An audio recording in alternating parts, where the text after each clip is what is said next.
आता आपण बघूया टॉप 9 राजकीय बातम्या। स्वामी अविमुक्तेश्वरानंद यांनी मुख्यमंत्री शिंदेंना हाती धनुष्यबाण देऊन त्यांचा सन्मान केलाय।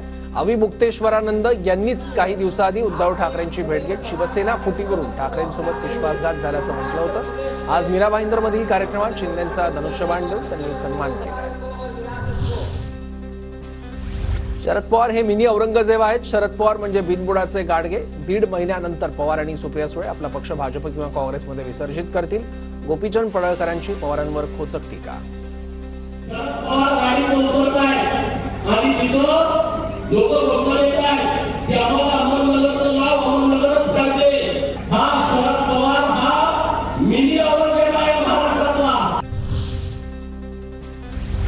फडणवीसांना ज्या गोष्टी बोलता येत नाहीत त्यासाठी त्यांनी छोटे नेते पाळले आहेत। त्या खालच्या पातळीच्या नेत्यांच्या तोंडून फडणवीस बोलतात। पडळकरांच्या पवारांवरील टीकेला रोहित पवारांचं उत्तर। साहेब काय करतात, ज्या गोष्टी त्यांना बोलता येत नाहीत यासाठी राजकीय दृष्टिकोनातून काही छोटे नेते त्यांनी पाळलेले आहेत।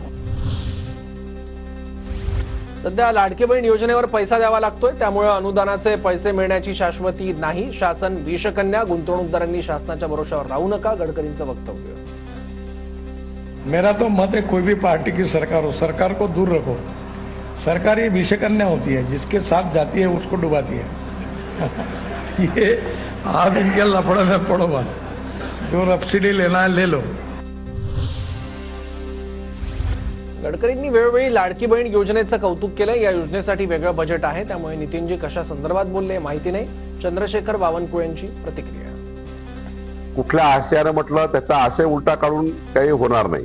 मुख्यमंत्री माझी लाडकी बहीण योजना ही त्यांनीही 4दा अभिनंदन केलं योजनेचं, आणि या योजनेकरता वेगळंच बजेट आहे। या योजनेचा संबंध दुसऱ्या योजनेवर नाहीये।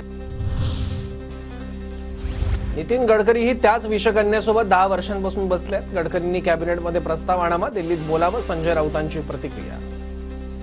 ये सरकार अगर विषकन्या है तो ये बात जो है आप मोदी और शाह जी को बोलिए, लेकिन आप भी 10 साल से 15 साल से वो जहर के साथ खिलवाड़ कर रहे हो ना। वाकड्या नजरेने बघाल तर चुन चुन के मारेंगे। तुमच्या मिरवणुकीतून एक जणही सुखरूप घरी जाणार नाही, हिंदू अंत करतील। भाजप आमदार नितेश राणेंचं वक्तव्य। वक्तव्यानंतर नितेश राणेंविरोधात अचलपूर पोलीस ठाण्यात गुन्हा दाखल।